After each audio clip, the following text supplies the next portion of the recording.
Hey, what's going on everyone? How you guys doing today? Welcome back to another Steam 2 video. And in today's video, we're going to be looking at what I think is the best Arc Hunter build that you can be playing this season. With this build, we're going to have tons of damage resistance, constant jolting, bolt charge, lots of blinds, all while constantly making a bunch of ores of power. So if you're looking for a strong endgame Arc build, then this might be just what you're looking for. So hopefully you guys enjoyed today's video, and if you do, make sure you guys leave a like and subscribe to the channel in case you guys haven't already for some more builds. And now let's get into the build, and let's start with the exotics we're running today. For our exotic chest piece, we are going to be running the Gifted Conviction. This is still one of the best exotics you can run on Hunter, and it's also a feature exotic this season. Meaning that you get extra damage resistance just for equipping the exotic, and you can also use it in activities like Conquest that have the new gear modifier. Now, the Gifted Conviction will give you a ton of survivability. Every time we activate our Ascension or Tempest Strike, we'll release arc explosives that jolt enemies, and whenever we jolt any enemies, we gain damage resistance. And this is a huge amount of damage resistance, all the way up to 50% at 4 stacks in this exotic. And while you won't be at 4 stacks all the time, even just being around 2 to 3 stacks, you'll still have a very nice amount of damage resistance, 25 to 40% damage resistance. And with all the ability spamming we're constantly going to be doing with this exotic and all the jolt we're going to be throwing around, we're easily going to be able to take them onto this exotic and always be just tankier. Now for our weapon, we're looking for a good arc special. For exotics, Delicate Tomb is a fantastic choice.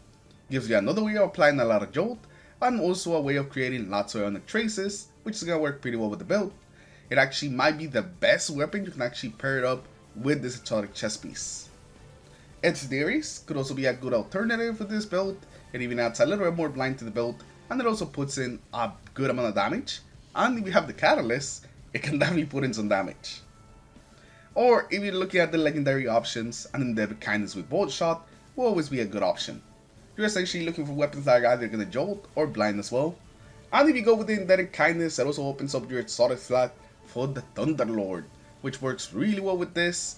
It works a little more into the bolt charge part of the build, but it is still going to constantly give you blinds, and you're still going to have constant jolt.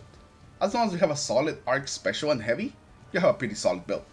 Now for the subclass, we'll be running this on pure arc, and you can go with either Arc Staff or Gathering Storm for your super. Both of them are going to be pretty great. For your class ability, Gambler's Dodge is going to be the play, so you can get your melee back whenever you use our Ascension. And for your grenade, I recommend that you go with the Blinding Grenade. This will add more blind to the build, and also a way to stop the unstoppables, just built right into your kit. And for your melee, you want to go with Combination Blows. This is going to improve the melee damage on kills with your melee, and any kills with it will also give you class ability energy, again so we can keep spamming, use more abilities. We get kills with our melee, meaning that we can spam our class ability, and whenever we use our class ability, we got our melee back. So as long as we just keep using both our abilities, we're going to be able to continually spam them over and over and over again. Now for our aspects, we're going to be running both Ascension and Tempest Strike. Ascension will give us an easy way of gain Amplify that improves our survival even more, since Amplify gives us damage resistance as well. So whenever we activate our Ascension, we'll be getting both damage resistance from our exotic as well as the one from Amplified. So you want to use your Ascension just as much as you can. It will jolt everything around you and also make you tankier. Now Tempest Strike is going to be another way of jolting enemies once again, which again gives us more act clear, gives us more tankiness, and also on its own it does some pretty good amount of damage, especially now that it works with Combination Blows. Bungie actually fixed it now so it actually does stack Combination Blows, so any kills that we get with the Tempest Strike, build it up and increase our Tempest Strike damage. And when you stack it up to 3 times, Tempest Strike is going to hit real hard. Now these are the fragments we're going to have on the build. Spark Beacons is going to make it so our arc weapons and our heavy weapons blind targets whenever we get some final blows with them. This one is going to be a big one, and the one that adds just so much more blind to the build, just because we're always going to be amplified. And since we're going to be using our heavy and our special a lot, we're basically always just constantly blinding just everything around. And the blind for this will actually affect champions, so if you kill something next to a champion, they'll get blinded and they'll also get stunned. This is just such a strong fragment, and it even helps with a bit of survivability, because if everything is blind, then nothing can shoot you. After that, we have the spark resistance. Whenever we're surrounded, we gain some damage resistance. And because of our abilities, or having to be very close range, this is something that we're always going to have on, and this is always going to be helping us stay alive. After that, we're going to have the spark of ions. Whenever we defeat Jolt targets, which is something we got to do fairly often, we're going to get some bolt charge, and we're going to create some ionic traces. So this is going to build up our bolt charge, as well as giving us back our abilities faster. After that, we're going to have the spark of frequency. It is going to improve the bolt charge we get from all sources, just so we can use it a lot more often.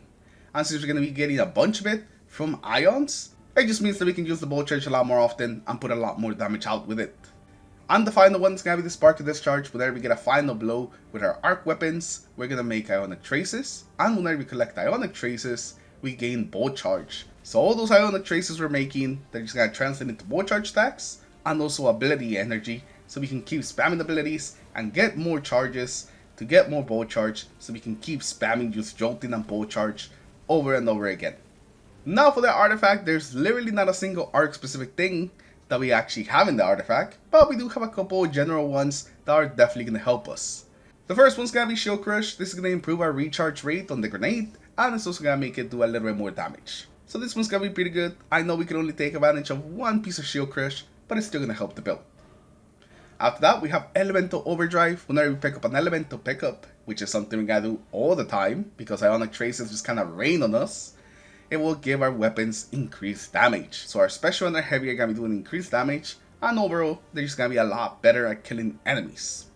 Elemental Daze is always good. Whenever we stun some champions, it's gonna make a big arc explosion.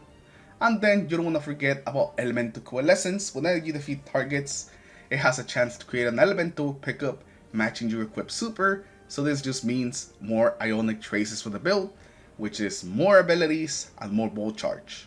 And then the last two you want to keep in mind are going to be Elemental Benevolence as well as Refresh Threats. Refresh Threats will give you your abilities back faster whenever you pick up Ionic Traces. So this builds up on top of the Ionic Trace to get your abilities back. And then Elemental Benevolence will give you some class ability energy every time we use our class ability, because every time we use our Ascension, we amplify our teammates if they're near. So this just immediately gives us back some energy so we can Ascension again. It really improves the uptime on the Ascension. Even though it's already pretty high, it makes it even higher.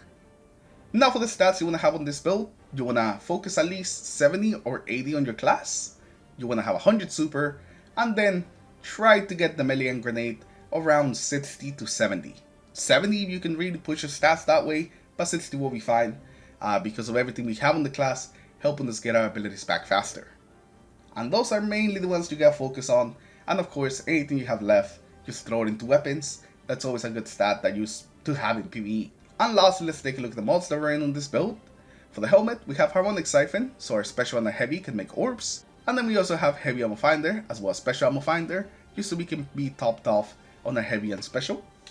For our gauntlets, we're going to have heavy-handed. We're constantly going to be using our melee, so we definitely want this to make orbs with our melee kills. And then we have impact induction, so every time we hit something with our Tempest Strike, it reduces our grenade cooldown. And also Malefiant to get a bit more melee stat. For your chest piece, you want to go with Concussive Dampener. This one's always a good one. And then whatever the threat is in the activity you might be doing. As long as you have that, you're going to be in pretty good shape. You can also go for either just a regular harmonic resistance, or if you want a bit more ammo regen, you can also go for the harmonic ammo generation. This one's going to be up to you. Do you want more ammo or do you want more resistance? I decided to go for the ammo since I feel like we already had enough damage resistance on this build that we didn't really need it. For the boots, we have Weapons Fall to improve our weapons and get more damage to our weapons. Better already, so we can start health regen whenever we pick up orbs. And lastly, Absolution, which is going to reduce all our ability cooldowns whenever we pick up Orbs of Power. And lastly, for the class item, we're going to have Bomber, Powerful Attraction, as well as Reaper. Reaper now works with Ascension, so this is just a must-have every time that you run Ascension. We're going to keep spamming Ascension over and over again, so we're going to be proccing Reaper over and over again, making a lot of orbs. As well as Powerful Attraction is going to be good for just picking up any orbs that are on the ground that we're making with our melee, with our weapons. This is going to be good for just picking them up. And lastly, we have Bomber, which is going to reduce the cooldown of our grenade, so we can keep spamming our grenade. We have a lot of things that help our class, that help our melee, so I decided to make the second lead one. And with that, you guys pretty much have everything that you guys need for the build. Now you can get into any activity and you start spamming all your abilities while being unkillable. Like always, there's gonna be a dim link in the comments below as well as in the description in case you guys just wanna auto-equip the build immediately. And if you do end up trying the build, make sure you guys come back here and just let me know what you guys thought about it. Do you liked it? Do you not liked it? Do you end up making any changes? All of that is greatly appreciated. And now the gameplay for this build is very simple. You always want to start with your Tempest Strike. If you start with your Tempest Strike, then you can immediately hit the Ascension, which will give you another Tempest Strike, and you can hit the Tempest Strike immediately again on some enemies. The first Tempest Strike is also going to jolt a bunch of enemies, so you're going to immediately double jolt them with the Tempest plus the Ascension, and just get a ton of damage resistance. And you pretty much just want to keep that flow going. Tempest Strike, then Ascension, then Tempest Strike. You're just pretty much alternating these two abilities, so you're pretty much just alternating those two abilities, so they constantly feed into each other, and you can keep getting energy back. And more in the middle of this, every time you get a kill with your arc weapon, you're going to be blinding a bunch of targets and actually taking advantage of that jolt. So it's a very simple build, but it's very effective, and you're constantly going to have a ton of damage resistance and be able to tank just so much damage. I love this build. It is a bit similar to what we had last season, except with a couple of tweaks. But thank you for watching, thank you for stopping by. Even though it is not an arc season, I feel like the Gift of Conviction now might be the best it's ever been. Which is crazy to think about. Meaning that next arc season, this thing is really gonna go off. But thank you for watching today. Hopefully you guys enjoyed the video, and I'll see you guys in the next one. Take care everyone, have a good rest of your day.